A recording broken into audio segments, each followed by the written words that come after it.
So whenever we have the subject, this problem comes only in the present tense form.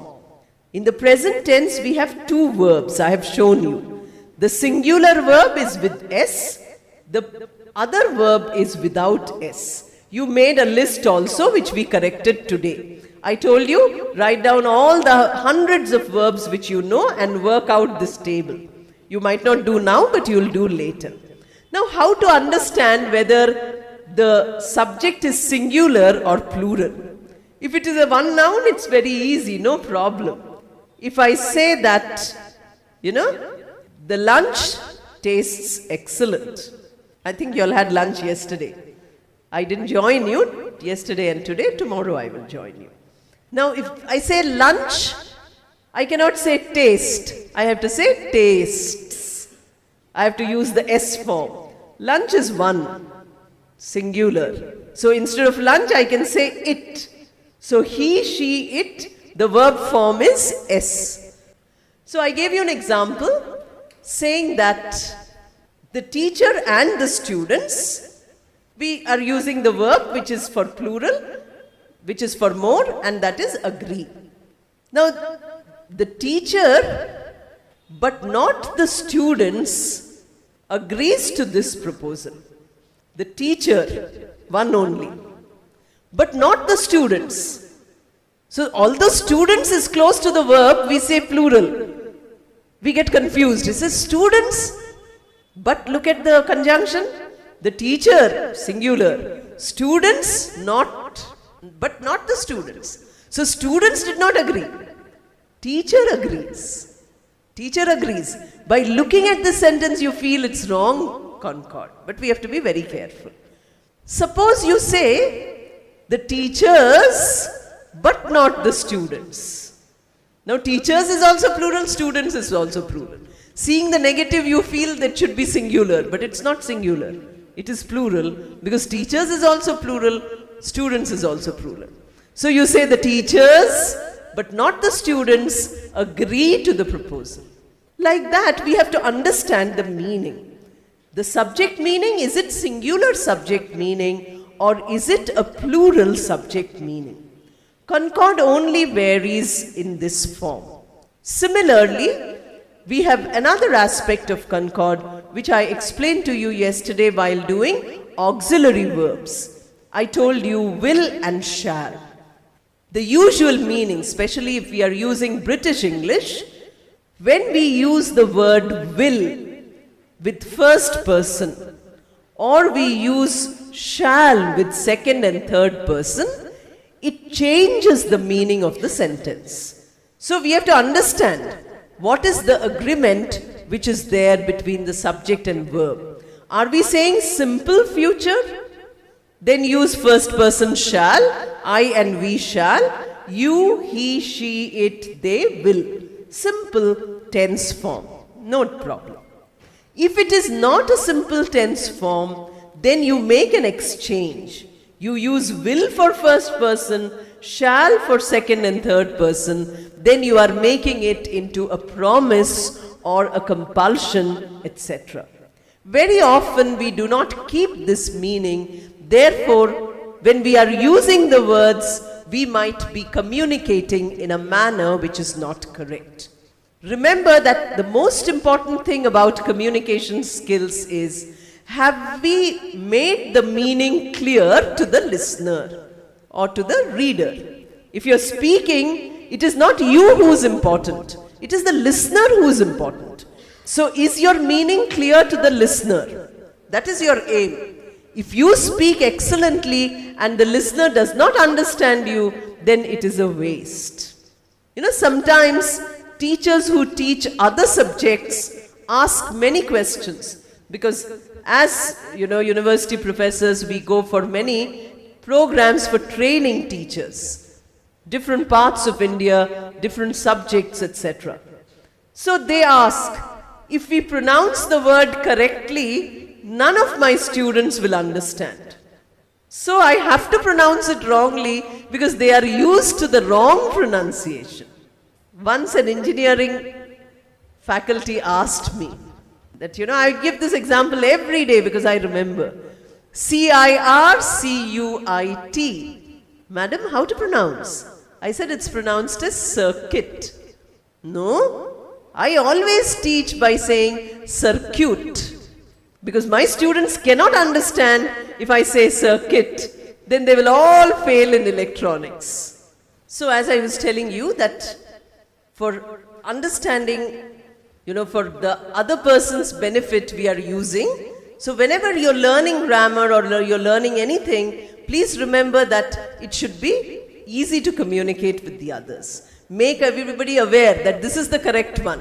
But in a context where it is not possible, use the other variety also.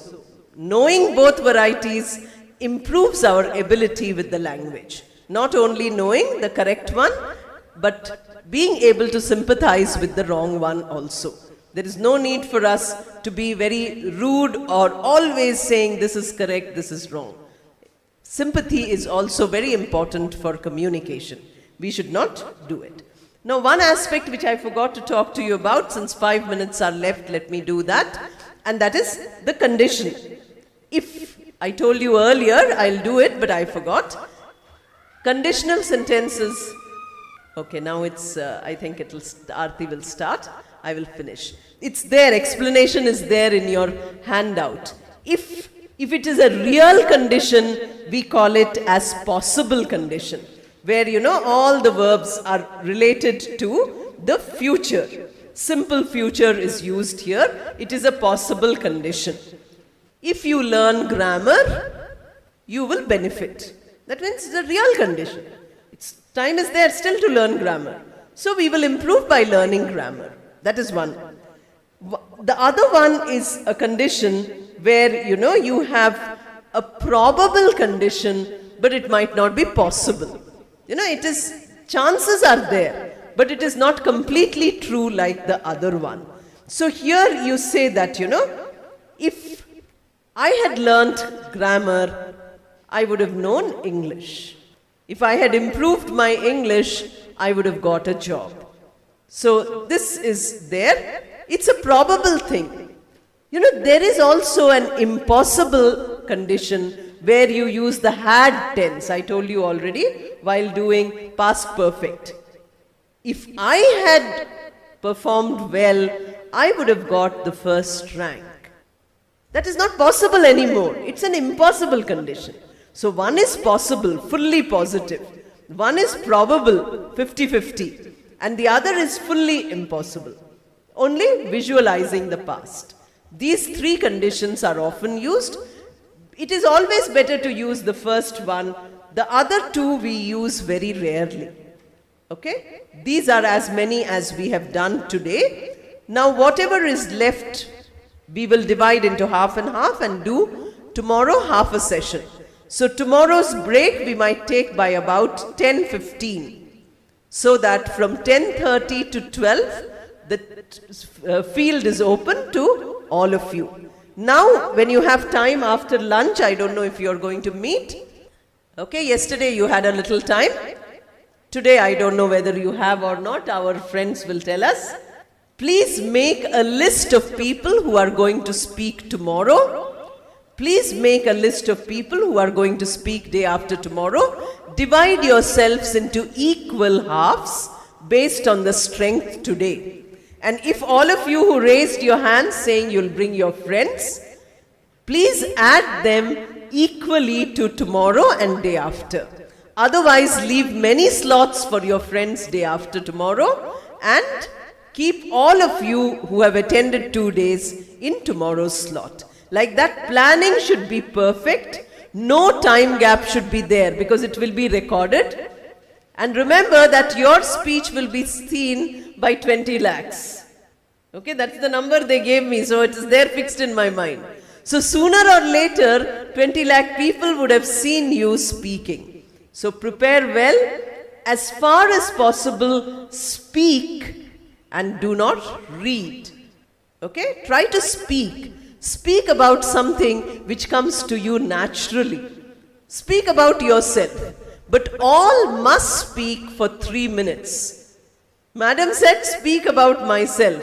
So you come here, you take the mic and say, I'm so and so, I live here and I'm doing this. 3 sentences, finished. I go and sit down. Even if you speak about yourself, please time it. If you don't have a watch, you have a cell phone. Cell phones are doing many jobs today. We don't need a watch anymore. We don't need a camera anymore. We don't need a computer anymore. Our cell phone is doing all jobs, multitasking. So please do that.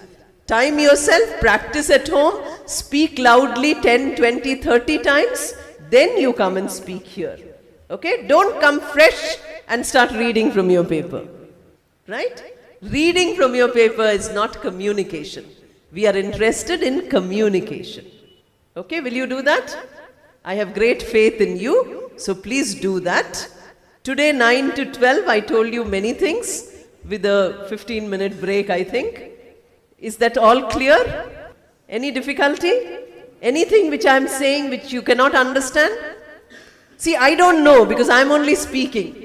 But my entire communication is for your benefit.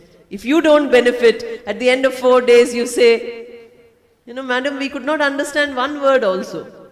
Then it is a waste, isn't it? So please analyze yourself every half an hour, every 20 minutes and say, am I able to follow what is happening here? Okay? Thank you.